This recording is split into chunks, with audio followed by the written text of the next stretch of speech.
You know how when you AFK in Skyrim, after a bit the camera starts to spin around? Well, modders just changed that, so now your character can start wandering around and even interact with things around them, like eating or just sitting at the pub for a chat. Yeah, Skyrim mods are starting to get pretty amazing again, and October was completely stacked with some insane new Skyrim mod releases, such as with SkyParkour. This mod is a major extension to SkyClimb, a mod that came out last year that would effectively allow you to dynamically scale ledges in Skyrim, just like other games like Assassin's Creed. So look up to any ledge and the mod would automatically recognize it and let you climb up. No patching needed, it's not like these markers had to be manually placed down. And while yeah, that is a cool system, SkyParkour dramatically improves things. There's going to be a new mid-height climb, so you can hurdle things that are about waist level. It'll smooth out some of the climbing overall and even add in a stamina cost, making things a lot more balanced overall. The mid-height climb is incredibly useful though. Lots of small fences or obstacles can now be easily traversed, but the real power is having both the higher climb from SkyClimb, but also the mid-height from SkyParkour. This will dramatically improve the climbing system overall, because you'll just have a lot more opportunities to climb onto things, which does make exploring through Skyrim a very different experience with these two mods installed. Mountain climbing is far more fun now, as well as just a lot more functional. Exploring through dungeons can be way different, as you could get to different vantage points a lot easier now, or even just explore new routes in dungeons. And even just in general, it's 2024 and Skyrim just got some very functional dynamic climbing. That's pretty insane. And while each of those are particularly cool, they're really just new features for Skyrim. If you already largely like the game as is, but just want things to be a bit fresher, SkyTactics is going to be a perfect mod for you. SkyTactics is going to vary up enemy combat behavior. In vanilla Skyrim, NPCs will almost always act the same way, largely just being passive or seriously aggressive. And every time you come up against those NPCs, you'll get very similar behavior styles. But with SkyTactics, things will be constantly changing on that front. You can see here, I'm taking on a few archers and they're doing the classic sit back and pepper me with arrows from afar. That's the typical Skyrim behavior that many of you are familiar with. But immediately upon loading a quick save I made at the start of this encounter, those archers' behavior will completely reset thanks to SkyTactics. And now you'll find that the archers are almost immediately engaging with me as I get up close to them, with one of them switching to a melee weapon almost instantly, a complete contrast to how they were acting just before. And you can even see this mage switch to start using restoration spells as they get low on HP. This is what SkyTactics will do, really two major aspects. One, actually branching out some of the combat behaviors and styles that NPCs can utilize, but also making it so these are going to be a lot more dynamic and switch even just upon loading a save game. So as you do come up against certain NPCs, they'll basically be picking from one of the various combat styles available to them, and you don't know which one it'll be, so there's going to be a lot more variation. Some of this will be based off how you approach combat. If I stick to a ranged weapon, many of these archers are content to stick to ranged options themselves, a contrast to when I ran at them in melee. And these new combat styles will vary for different kinds of enemies, with several combat styles available for each enemy type. You'll notice how one guard is almost going full-on berserker against me here, attacking at every opportunity and basically just applying pressure non-stop. Conversely, the other guard is being a lot more careful, a lot more similar to how vanilla guards in Skyrim act, taking their time and waiting for me to either swing or once they get beside my shield to use that as an opportunity to attack. And a phenomenal mod to add on top of all of this is NPC Spell Variance. It'll make NPCs utilize basically every spell that they have access to. You'll see a far wider variety of spells in combat. It won't just be the same fundamental destruction spells over and over again. Those will still be there, but you'll see many more shields, summons, and even some higher tier spells will come out with this mod installed. And playing with both of these, the combat encounters in Skyrim just become far more enjoyable and dynamic.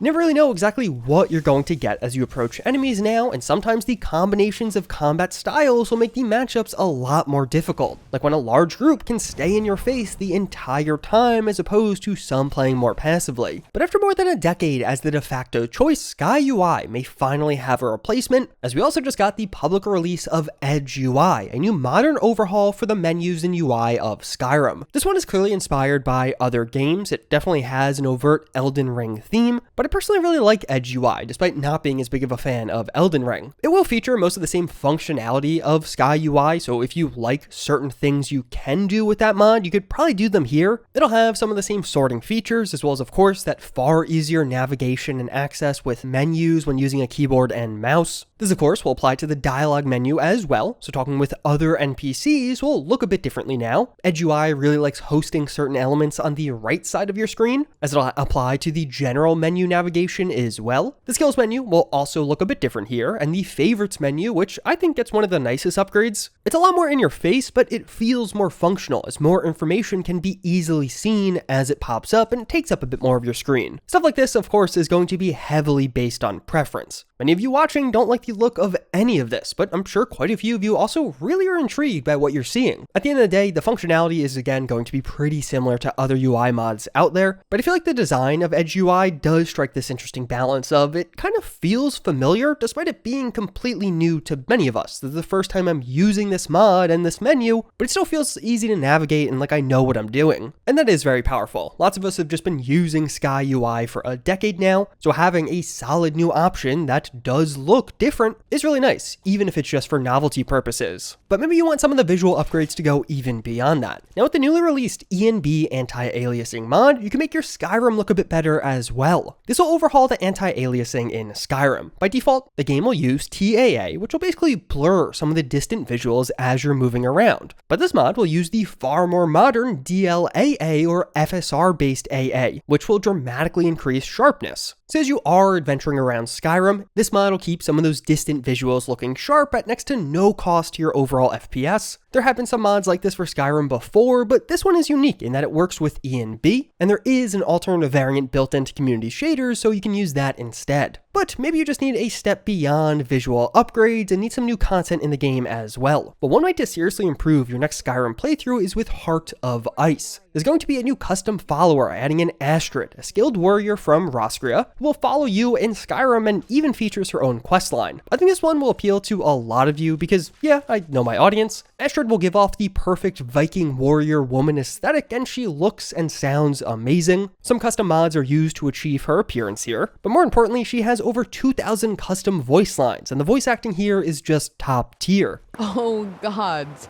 I've never seen such gorgeous landscapes. The very minute I arrived here, I was shocked by these amazingly high mountains, broad rivers, lovely lakes, and glorious pines. Roscrian nature is so poor compared to Skyrim. Wonderful. I've been dreaming about this my whole life. Wish we could come here at night. I really like gazing at the stars.